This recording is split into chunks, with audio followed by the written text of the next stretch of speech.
Peringatan 18 tahun tsunami yang melanda Aceh akan dipusatkan di kuburan massal Siron, Kecamatan Inginjaya di Aceh Besar. Lalu bagaimana dengan kesiapan BMKG dan kepala daerah dalam hal mitigasi bencana, di mana Indonesia adalah surga dari segala bencana atau Ring of Fire, agar masyarakat Indonesia tanggap akan bencana.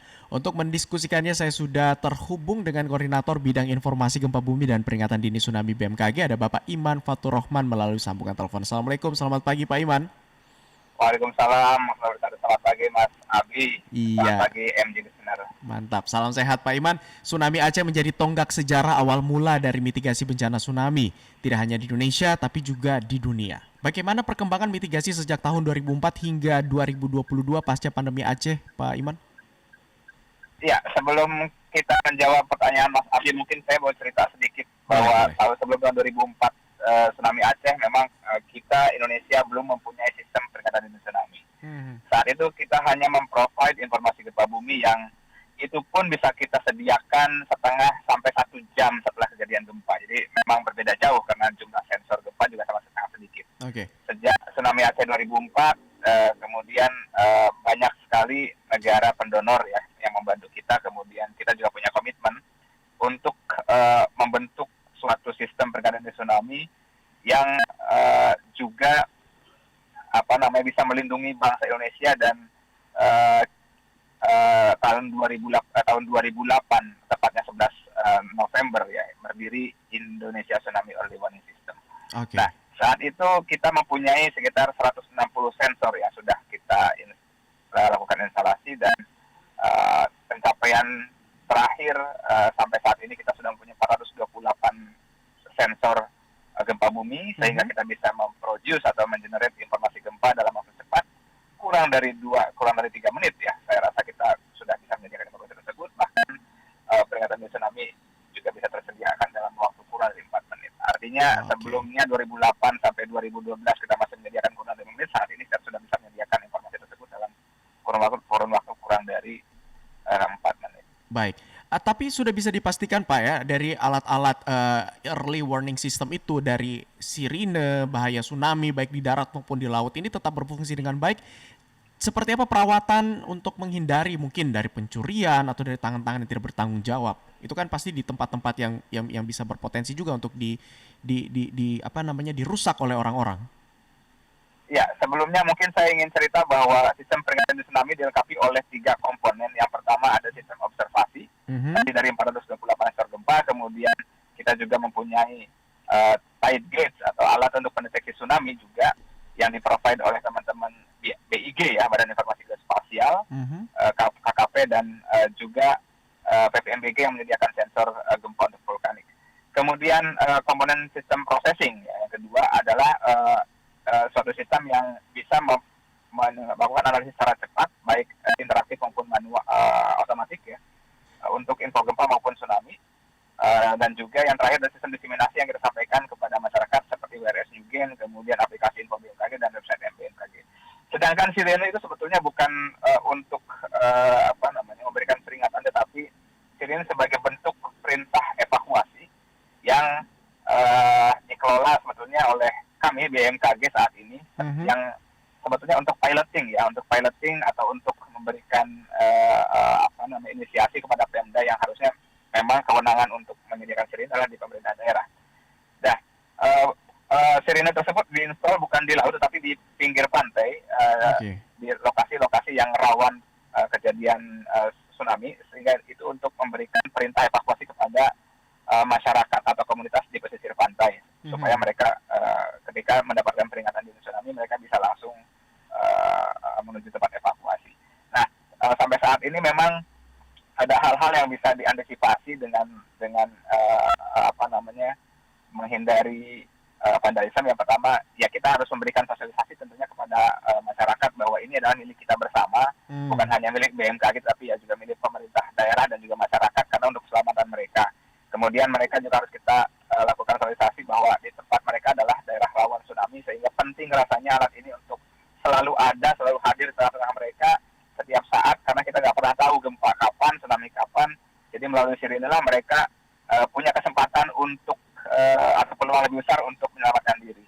Jadi sosialisasi, edukasi kepada masyarakat Dan dari infrastruktur mungkin kita bisa membuat atau membangun CCTV ya di sekitar lokasi sirine, dan juga mungkin law enforcement oleh pemerintah daerah, bahwa barang siapa misalkan mengambil peralatan untuk warning atau keselamatan masyarakat itu dikenai sanksi yang cukup berat. Itu mungkin Mas Abi. Baik, artinya partisipasi masyarakat untuk juga sama-sama menjaga dengan adanya infrastruktur tersebut itu juga sangat diharapkan ya. Nah, Pak Iman, terkait dengan mitigasi bencana sejauh ini, apakah bisa dibilang masyarakat yang tinggal di pesisir pantai ini sudah sangat paham begitu dengan mitigasi bencana, apalagi ketika mereka dalam kondisi yang berpotensi dengan tsunami. Sejauh ini seperti apa pemahaman masyarakat yang ada di pesisir pantai untuk mitigasi bencana? Iya, sebelum tahun 2004 mungkin kita jarang sekali mendengar kata-kata tsunami ya. Iya, betul. Setelah tsunami Aceh saja mungkin, padahal sebelumnya kita udah pernah tahu ada tsunami Banyuwangi tahun 1994, kemudian Flores ya, dan juga tsunami sebelumnya tahun-tahun dulu ya, kita juga ada tsunami Krakatau sebetulnya. Iya. Nah, tapi yang paling dahsyat itu tsunami 2004, tsunami Aceh ini yang tentu saja menyadarkan kita semua bahwa ada ancaman serius gitu di bencana tsunami di Indonesia. Nah, untuk itu Indonesia Tsunami Early Warning System itu terdiri dari dua komponen, yaitu komponen upstream dan komponen downstream. Jadi komponen upstream yang menyediakan informasi gempa, informasi tsunami yang disebarkan kepada komponen downstream. Komponen upstream itu ada BMKG, ada BAIG, kemudian PPMBG. Komponen downstream itu ada teman-teman di BNPB, BPBD ya, kemudian TNI Polri dan media juga sebetulnya. Ini yang akan menyebarkan, menyampaikan dan meningkatkan kapasitas dan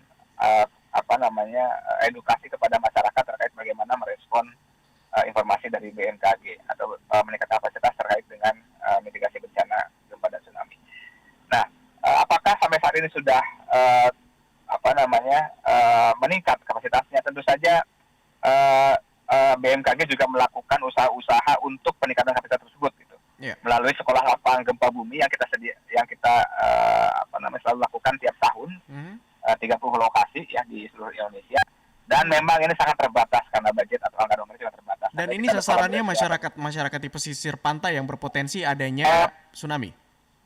Pentahelix, karena untuk meminimalisir korban tidak hanya masyarakat, tetapi pentahelix itu ada 5 komponen, ada masyarakat, ada pemerintah, ada akademisi, ada peneliti ya, dan juga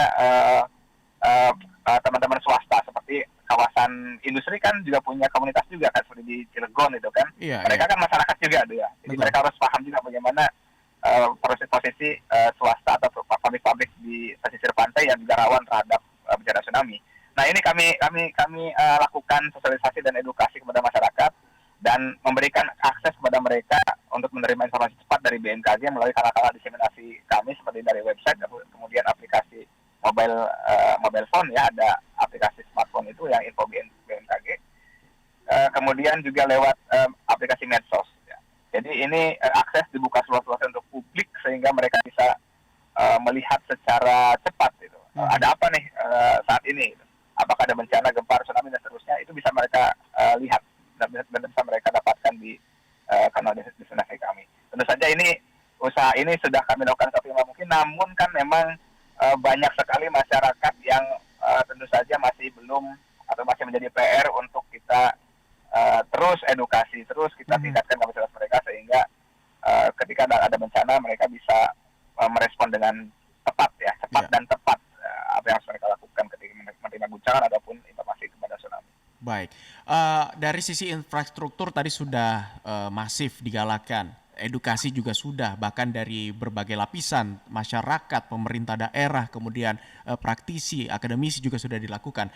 Sejauh ini apa tantangan yang dihadapi dari BMKG untuk menyampaikan edukasi dan juga pemberian ataupun peningkatan infrastruktur terkait dengan kebencanaan ini?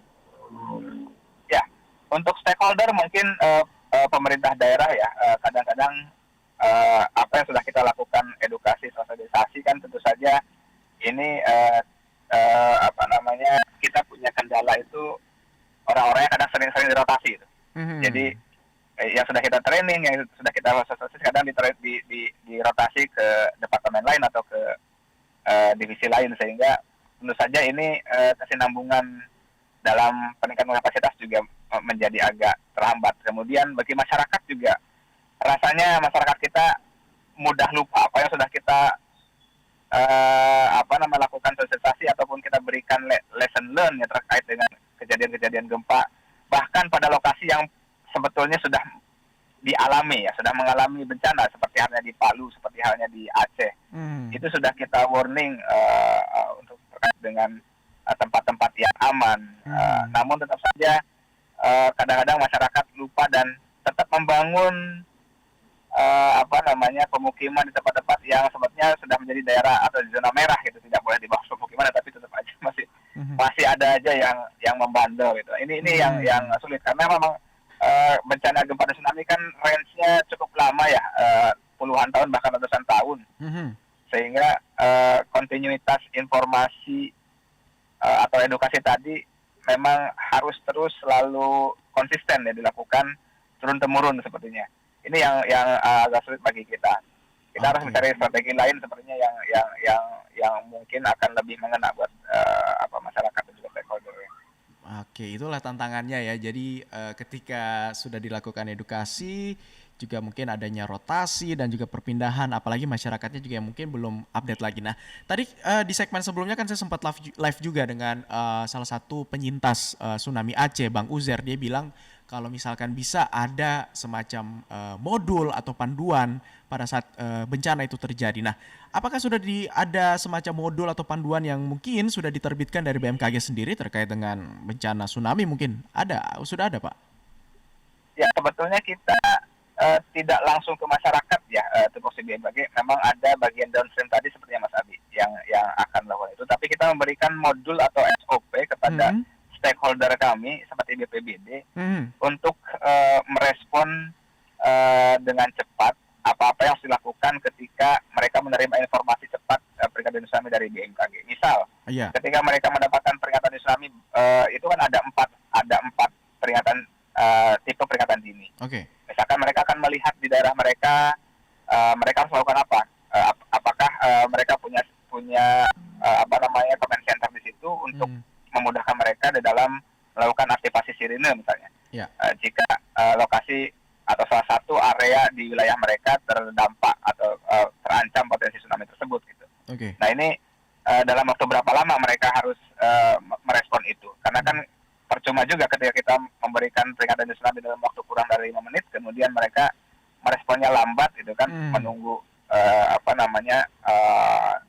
perintah dari kepala daerah dulu gitu kan. Jadi memang mereka harus punya SOP tertentu dan yang paling penting adalah mereka terutama untuk kawan-kawan di Postalok itu harus 24 jam per 7 gitu dinasnya itu. Nah ini yang penting. Kemudian untuk manual sih kami memang juga sampaikan tips-tips bagi komunitas ya pada saat sekolah gempa bumi itu bagaimana mengantisipasi gempa bumi dan tsunami. Ada sebelum kejadian seperti apa, pada saat kejadian seperti apa, kemudian setelah kejadian mereka harus ngapain. Jadi ini mungkin bisa juga dijadikan panduan ya untuk kawan-kawan di BPBD dan masyarakat. Pak Iman, mungkin terakhir bisa diinformasikan juga ketika masyarakat yang bermukim di pesisir pantai ketika mendengarkan early warning system kemudian ada sirine dengan ciri-ciri yang berpotensi tsunami, mungkin bisa diinformasikan juga dan diingatkan kembali apa pertama yang harus dilakukan? Ya, untuk kan gini, peringatan tsunami itu kan akan efektif untuk tsunami yang perjalanannya mungkin membutuhkan waktu 30 sampai 1 jam ke wilayah pantai. Tapi untuk wilayah-wilayah yang pernah mengalami tsunami dengan waktu yang cepat, contoh misalkan Palu. Palu itu kan tsunami-nya bukan karena semata-mata karena gempa, tetapi karena ada longsoran itu kan. Jadi yang kami prediksi di Palu itu sekitar waktunya 30 sampai 1 jam. Tetapi yang terjadi adalah 4 sampai 7 menit itu udah ada tsunami-nya di Palu karena sumbernya dekat. Nah, di dalam peringatan tsunami saat ini yang ada itu tidak mempertimbangkan sumber dari longsoran. Jadi hanya pure karena gempa bumi. Nah, kalau kita menunggu informasi dari BMKG, tentu saja ini akan cukup terlambat ya. Sudah tsunami informasi dari BMKG kurang 5 menit, sedangkan tsunami-nya nyampe 4 sampai 7 menit udah nyampe gitu. Oke. Jadi ketika kita merasakan guncangan, ini kalau sumber gempa yang dekat ya, itu pasti kita akan merasakan guncangannya. Nah, ketika guncangannya durasinya cukup lama ya, kira-kira misalkan 20 detik ya, 15-20 detik, kemudian kekuatannya cukup besar ya, guncangan cukup besar, jangan lagi nunggu informasi dari kami gitu. Kami kan baru melakukan analisis tuh. Oke. Langsung aja lari ke tempat evakuasi, lari ke tempat tinggi gitu. Untuk mengantisipasi tsunami datang duluan. Jadi itu yang praktis ya, sebelum Baik.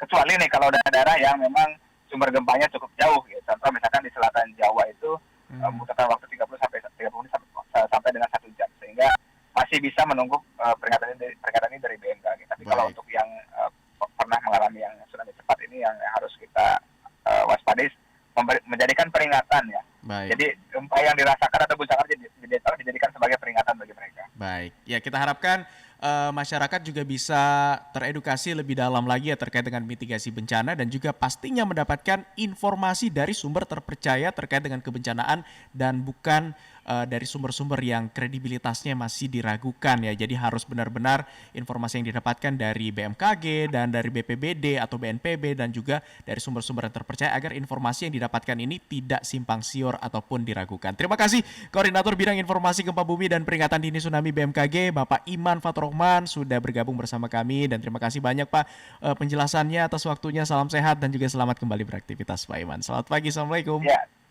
terima kasih Mas Abi. Waalaikumsalam.